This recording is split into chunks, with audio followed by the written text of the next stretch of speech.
Salut les amis, bienvenue dans l'actualité foot du jour.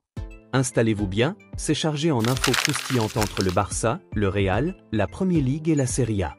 Hier, l'équipe s'est entraînée. Robert Lewandowski sera bien présent demain, mais il entrera en seconde période. Ferran Torres, lui, commencera la rencontre en tant que titulaire. Mauvaise nouvelle, Jules Koundé et Baldé sont forfaits. Marc Bernal poursuit sa préparation et pourrait revenir en pré-saison. Du côté du Spotify Camp Nou, une pelouse a été posée pour séduire les investisseurs VIP avant le 30 juin. Mais attention, ce n'est qu'une démo, elle sera remplacée par des gravats pour poursuivre les travaux. La vraie pelouse ? Fin août. Lamine Yamal a encore fait parler de lui. 6 dribbles réussis contre Valladolid, un record cette saison en Liga pour un remplaçant.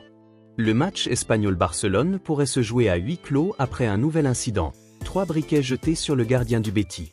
Le club est sous surveillance après des antécédents. Gérard Martin affiche le meilleur taux de duels aériens gagnés chez les latéraux, 68,75%. Inaki Peña pourrait quitter le Barça cet été.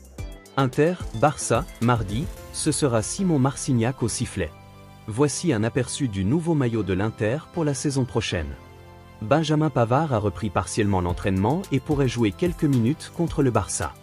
Lautaro Martinez enchaîne les doubles séances pour être prêt. Real Madrid. Voici le plan mercato. Trent Alexander-Arnold, accord déjà trouvé selon Fabrizio Romano. Un défenseur central. À latéral gauche. Un milieu ou un attaquant. Mais le Real doute pour Dean Huijsen, 20 ans, clause à 60 000 €. Xavi Alonso devrait devenir le nouvel entraîneur jusqu'en 2027, discussion en cours. Et oui, un match amical Real Madrid, Brésil est dans les tuyaux, comme promis dans l'accord avec Ancelotti. Arda Güler, considéré comme la pépite juste derrière Mbappé et Vinicius. Le club rêve aussi du retour de Théo Hernandez et compte sur Nico Paz comme recrue surprise. William Saliba, priorité absolue du Real. Le joueur est intéressé, mais le prix dépasse les 100 millions. Et visiblement, le club ne retiendra pas Ferland Mendy s'il décide de partir.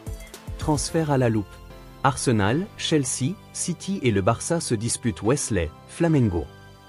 Nkunku et Chelsea, c'est fini cet été. Le Bayern est toujours à l'affût. Arsenal tente le coup pour Rodrigo, pendant que City surveille aussi la situation. Moisé Caicedo élu joueur de la saison chez les hommes de Chelsea. Adidas a dévoilé le nouveau maillot extérieur du Bayern. Arsenal veut le jeune ailier Luigi Palmeiras, 19 ans, mais devra battre Dortmund et l'Inter. L'Atlético veut Cristian Romero et propose Rodrigo Riquelme plus cash à Tottenham. Leeds United vise 3 parottes pour renforcer son attaque après la montée. Riccardo Calafiori, Italie, se rapproche d'un retour après une grosse blessure au genou. Chelsea prêt à lâcher 60 M pour Oli Watkins si Osimhen ne signe pas. Jorginho de retour pour le dernier match contre Southampton. Jurien Timber incertain face au PSG, et Martin Degar boiteux après Bournemouth. Zinchenko pourrait quitter Arsenal, avec Dortmund à l'affût. Christian Pulisic va prolonger à Milan jusqu'en 2029, salaire, 5 millions par an. Milan suit de près la pépite argentine Franco Mastantuono. C'était tout pour aujourd'hui les amis. Likez, commentez vos pronos et surtout abonnez-vous pour ne rien rater du mercato et des dernières actus foot. À très vite.